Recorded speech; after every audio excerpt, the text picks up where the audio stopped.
ವಿರಾಮದ ನಂತರ ಜಾತಕ ಫಲ ವಿಶೇಷ ಕಾರ್ಯಕ್ರಮಕ್ಕೆ ನಿಮ್ಮೆಲ್ಲರಿಗೂ ಸ್ವಾಗತ. ಈಗ ದ್ವಾದಶ ರಾಶಿಗಳ ಫಲಾಫಲ, ಅದರಲ್ಲಿ ಮೊದಲ 6 ರಾಶಿಗಳ ಬಗ್ಗೆ ಶಾಸ್ತ್ರಿಗಳು ತಿಳಿಸಿಕೊಡ್ತಾರೆ. ಶಾಸ್ತ್ರಿಗಳೇ, 12 ರಾಶಿಗಳ ಫಲಾಫಲ ತಿಳಿಯುವ ಮುನ್ನ ಈ ಹೊತ್ತಿನ ಗ್ರಹಸ್ಥಿತಿಯನ್ನು ಗಮನಿಸಿಕೊಳ್ಳೋದಾದರೆ, ಮೇಷರಾಶಿಯಲ್ಲಿ ರವಿ ಗುರು ಈ ಇಬ್ಬರ ಯುತಿಯನ್ನು ನೋಡ್ತಾ ಇದ್ದೀವಿ. ವೃಷಭದಲ್ಲಿ ಮಾಂದಿ ಉದಯಾಗಿದೆ. ಇನ್ನು ಸಿಂಹರಾಶಿಯಲ್ಲಿ ಚಂದ್ರ ಇರತಕ್ಕಂಥದ್ದು, ಕನ್ಯಾ ರಾಶಿಯಲ್ಲಿ ಕೇತು, ಕುಂಭರಾಶಿಯಲ್ಲಿ ಅಲ್ಲಿ ಶನೈಶ್ಚರ ಮತ್ತು ಕುಜರ ಯುತಿಯನ್ನು ನೋಡ್ತಾ ಇದ್ದೀವಿ. ಇನ್ನು ಮೀನರಾಶಿಯಲ್ಲಿ ಶುಕ್ರ ಬುಧ ಹಾಗೂ ಅಲ್ಲಿ ರಾಹು ಇರತಕ್ಕಂಥದ್ದು ನೋಡ್ತಾ ಇದ್ದೀವಿ. ಹೀಗಿರುವಾಗ 12 ರಾಶಿಗಳ ಫಲಾಫಲ ಹೇಗಿರ್ತದೆ ಗಮನಿಸ್ಕೊಳ್ಳೋಣ. ಮೊದಲಿಗೆ ಮೇಷರಾಶಿಯವರಿಗೆ ಈ ದಿವಸ ನೋಡಿ, ಆಹಾರ ವ್ಯತ್ಯಾಸ ಮಾಡ್ಕೊಳ್ತೀರಾ, ಹಣಕಾಸಿನ ವ್ಯತ್ಯಾಸ ಸೂಚಿಸ್ತಾ ಇದೆ, ಸ್ವಲ್ಪ ಹುಷಾರಾಗಿರಿ. ಇನ್ನು ಈ ದಿವಸ ಮಕ್ಕಳಿಂದ ತುಂಬ ಸಹಾಯ ಇದೆ. ನೀವೇನಾದರೂ ತುಂಬ ಗಂಭೀರವಾದ ವಿಚಾರಗಳಲ್ಲಿ ಚರ್ಚೆಗಳಲ್ಲಿ ಭಾಗವಹಿಸಿ ನೀವೇನಾದ್ರು ಅಲ್ಲಿ ಅಂದರೆ ನಿಮ್ಮ ಸಲಹೆ ಕೊಡೋದಿದ್ದರೆ ಕೊಡಬಹುದು ಈ ದಿವಸ. ಏಕೆಂದರೆ ಮತಿಸ್ಥಾನ ತುಂಬ ಚೆನ್ನಾಗಿದೆ, ಸ್ತ್ರೀಯರಿಗೆ ಬಹಳ ವಿಶೇಷವಾಗಿದೆ. ಅಂದರೆ ಸಭೆಗಳಲ್ಲಿ ನಿರ್ಣಯ ತೆಗೆದುಕೊಳ್ಳುವ ದಿನ ಅಂತ ಚೆನ್ನಾಗಿದೆ. ಇನ್ನು ವೃತ್ತಿಯಲ್ಲಿ ತುಂಬ ಚೆನ್ನಾಗಿದೆ, ಆತಂಕ ಇಲ್ಲ ಈ ದಿವಸ. ನೋಡಿ, ಧನಾಧಿಪತಿ ಶುಕ್ರ ವ್ಯಯದಲ್ಲಿದ್ದಾನೆ, ಹೀಗಾಗಿ ಹೆಚ್ಚಿನ ಖರ್ಚು ಒಂದು ಈ ಏನು ಐಷಾರಾಮಿಯ ಕಾರಣದಿಂದಾಗಿ ವಿಪರೀತವಾದ ಖರ್ಚಾಗೋ ಸಾಧ್ಯತೆ ಇರುತ್ತೆ. ಆ ಥರ ಮಾಡ್ಕೋಬೇಡಿ, ಯಾಕೆಂದರೆ ಮಾಂದಿ ಉದಯಾದಾಗ ನಷ್ಟವೇ ಹೆಚ್ಚಾಗುತ್ತೆ. ಈ ದಿವಸ ಶುಕ್ರ ನೀವು ಬೇಕು, ಯಾಕೆಂದರೆ ಇದು ಶುಕ್ರ ಜಯಂತಿ, ಧನಾಧಿಪತಿ ಶುಕ್ರನೇ ಆಗಿದ್ದಾನೆ ನಿಮಗೆ. ಹೀಗಾಗಿ ಈ ದಿವಸ ತಪ್ಪದೆ ಅಮ್ಮನವರ ಸನ್ನಿಧಾನಕ್ಕೆ ಅವರೇ ಧಾನ್ಯ ದಾನ ಮಾಡಿ. ಇನ್ನು ವೃಷಭರಾಶಿಯವರಿಗೆ ಈ ದಿವಸ ನೋಡಿ, ಚತುರ್ಥ ಸ್ಥಾನ ತುಂಬ ಚೆನ್ನಾಗಿದೆ. ಹೀಗಾಗಿ ಕೃಷಿಕರಿಗೆ ತುಂಬ ಅನುಕೂಲಕರವಾಗಿದೆ. ನೀರಿನ ಸಮೃದ್ಧಿ ಚೆನ್ನಾಗಿರ್ತದೆ. ಬಂಧು ಮಿತ್ರರಲ್ಲಿ ತುಂಬ ಒಳ್ಳೆಯ ಒಡನಾಟ ಚೆನ್ನಾಗಿರುತ್ತೆ. ತುಂಬ ಆತ್ಮೀಯವಾಗಿ ಮಾತಾಡಿಸ್ತಕ್ಕಂಥದ್ದು, ಒಂದು ನೀವು ಫೋನ್ ಕಾಳೋದು ಅಥವಾ ನೀವೇನೋ ಮೆಸೇಜ್ ಮಾಡಿದ್ರೆ ಅದಕ್ಕೆ ಒಂದು ಪ್ರತಿಸ್ಪಂದನೆ ಅಂತೀವಲ್ಲ, ಅದೇ ತುಂಬ ಚೆನ್ನಾಗಿದೆ ಈ ದಿವಸ.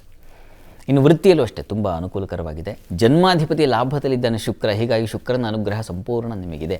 ಹೀಗಾಗಿ ನೀವು ಅಲಂಕಾರ ಈ ದಿವಸ ಏನೋ ಕರಡಿ ಮುಂದೆ ಹೆಚ್ಚು ನಿಂತ್ಕೊಳ್ಳೋದು, ಸೌಂದರ್ಯ ಮಾಡ್ಕೊಳ್ಳೋದು, ಈ ಥರದ್ದೆಲ್ಲ ತುಂಬ ಚೆನ್ನಾಗಿದೆ.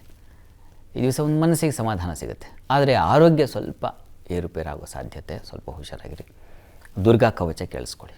ಇನ್ನು ಮಿಥುನ ರಾಶಿಯವರಿಗೆ ದಿವಸ ಸಹೋದರ ಸಹಕಾರ ತುಂಬ ಚೆನ್ನಾಗಿದೆ. ಸೇವಕರು, ಸಹಾಯಕರು ಇವರಿಂದ ಹೆಚ್ಚಿನ ಅನುಕೂಲ ಉಂಟಾಗುತ್ತೆ. ಈ ದಿವಸ ಬಹಳ ಮುಖ್ಯವಾಗಿ ಒಂದು ಒಳ್ಳೆಯ ಉಪದೇಶ ಸಿಗುತ್ತೆ. ಯಾರೋ ಒಂದು ಸಲಹೆ ಕೊಡ್ತಾರೆ, ಅದು ತುಂಬ ಸಹಾಯವಾಗುತ್ತೆ. ಅದರಿಂದ ವೃತ್ತಿಯಲ್ಲಿ ತುಂಬ ಚೆನ್ನಾಗಿದೆ. ವ್ಯಾಪಾರಗಳು, ಅದರಲ್ಲೂ ಹಣ್ಣು, ಹಾಲು, ಹೈನು, ಹೀಗೆ ಕೃಷಿಗೆ ಸಂಬಂಧಿಸಿರ್ತಕ್ಕಂಥದ್ದು, ಪುಷ್ಪ, ಹಣ್ಣು, ಫಲ, ಪುಷ್ಪ ಇವುಗಳಿಗೆ ಸಂಬಂಧಿಸಿರ್ತಕ್ಕಂಥದ್ದು, ವಸ್ತ್ರ ವ್ಯಾಪಾರ ತುಂಬ ಎಕ್ಸ್ಟ್ರಾಡಿನರಿ ಅಂತೀವಲ್ಲ ಹಾಗೆ ವಿಶೇಷವಾದ ವ್ಯಾಪಾರ ಆಗುತ್ತೆ. ಹೆಚ್ಚಿನ ಲಾಭವನ್ನು ಕಾಣಬಹುದು, ಸಂಶಯ ಇಲ್ಲ. ಪ್ರಾರ್ಥನೆಗೆ ಈ ದಿವಸ ವಿಷ್ಣು ಸಹಸ್ರನಾಮ ಹೇಳ್ಕೊಳ್ಳಿ. ಇನ್ನು ಕರ್ಕಟಕ ರಾಶಿಯವರಿಗೆ ದಿವಸ ನೋಡಿ, ಅನ್ನ ಸಮೃದ್ಧಿ, ಕುಟುಂಬ ಸೌಖ್ಯ ತುಂಬ ಚೆನ್ನಾಗಿದೆ. ಕುಟುಂಬದಲ್ಲಿ ಒಳ್ಳೆಯ ಒಡನಾಟ, ಉತ್ತಮವಾದ ಬಾಂಧವ್ಯ ಏರ್ಪಾಡಾಗುತ್ತೆ. ಸ್ತ್ರೀಯರಿಗಂತೂ ವಿಶೇಷ ಸ್ಥಾನಮಾನ ಸಿಗುತ್ತೆ, ಕುಟುಂಬದಲ್ಲಿ ಗೌರವ ಸಿಗುತ್ತೆ. ವೃತ್ತಿಯಲ್ಲೂ ಅಷ್ಟೇ ತುಂಬ ಅನುಕೂಲಕರವಾಗಿದೆ, ಚೆನ್ನಾಗಿದೆ. ಈ ದಿವಸ ಆಡಳಿತಾತ್ಮಕವಾಗಿ ರಾಜಕಾರಣ ಇತ್ಯಾದಿ ಜನಸೇವೆಯಲ್ಲಿರ್ತಕ್ಕಂಥವ್ರಿಗೆ ತುಂಬ ಚೆನ್ನಾಗಿದೆ. ತುಂಬ ಹೆಚ್ಚಿನ ಫಲವೇ ಇದೆ, ಶುಭ ಫಲವೇ ಇದೆ. ಹೀಗಾಗಿ ಆತಂಕ ಬೇಡ. ಪ್ರಾರ್ಥನೆಗೆ ದಿವಸ ಇಷ್ಟ ದೇವತಾ ಆರಾಧನೆ ಮಾಡಿ. ಇನ್ನು ಸಿಂಹರಾಶಿಯವರಿಗೆ ದಿವಸ ಆರೋಗ್ಯ ಬಲ ಚೆನ್ನಾಗಿದೆ. ಈ ದಿವಸ ನಿಮ್ಮ ದೇವತಾ ಪೂಜೆ ಪುನಸ್ಕಾರಗಳಲ್ಲಿ ಭಾಗಿಯಾಗುವ ಒಂದು ಲಕ್ಷಣ ಇದೆ. ಮುಖ್ಯವಾಗಿ ಈ ದಿವಸ ಈ ವೃತ್ತಿಯಲ್ಲಿ ನೋಡಿ ಕಿರಿಕಿರಿ ಉಂಟಾಗುವ ಸಾಧ್ಯತೆ ಇದೆ. ವಿಘ್ನಗಳು, ತೊಡಕುಗಳು ಬರ್ತಕ್ಕಂಥದ್ದು, ಮನಸ್ಸಿಗೆ ಬೇಸರ ಆಗುವ ಸಾಧ್ಯತೆ ಇದೆ. ಹೀಗಾಗಿ ಇದರ ನಿವಾರಣೆಗೆ ನೀವು ಈಶ್ವರ ಪ್ರಾರ್ಥನೆ ಮಾಡಿ. ಇನ್ನು ಕನ್ಯಾ ರಾಶಿಯವರಿಗೆ ದಿವಸ ವೃತ್ತಿಯಲ್ಲಿ ಬಹಳ ವಿಶೇಷವಾದ ಅನುಕೂಲ ಇದೆ, ಪರಿಶ್ರಮವೂ ಇದೆ. ಅನುಕೂಲ ಅಂದರೆ ಸಹೋದ್ಯೋಗಿಗಳ ಸಹಕಾರ ಸಿಗುತ್ತೆ, ಸಂಗಾತಿಯಿಂದ ಅನುಕೂಲ ಉಂಟಾಗುತ್ತೆ. ಭಾಗ್ಯಾಧಿಪತಿ ಸಪ್ತಮದಲ್ಲಿದ್ದಾನೆ, ತುಂಬ ಒಳ್ಳೆಯದು. ಹೀಗಾಗಿ ದೈವಾನುಕೂಲದಿಂದ ನಿಮ್ಮ ವ್ಯವಹಾರಗಳು ಚಿಗುರುತ್ತೆ, ಅನುಕೂಲವಾಗುತ್ತೆ. ಆದರೆ ಕಷ್ಟ ನಷ್ಟ ಸ್ವಲ್ಪ ಇದೆ, ಇಲ್ಲ ಅಂತಲ್ಲ. ಹೀಗಾಗಿ ನೀವು ಈ ದಿವಸ ಗುರು ಪ್ರಾರ್ಥನೆ ಮಾಡಿ.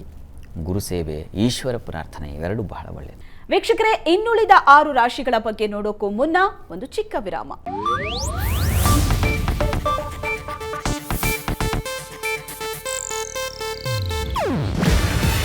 ಇದು ಏಷ್ಯಾನೆಟ್ ನ್ಯೂಸ್ ನೆಟ್ವರ್ಕ್ ಪ್ರಸ್ತುತಿ. ನೀವು ನೋಡ್ತಿದ್ದೀರಾ ಏಷ್ಯಾನೆಟ್ ಸುವರ್ಣ ನ್ಯೂಸ್.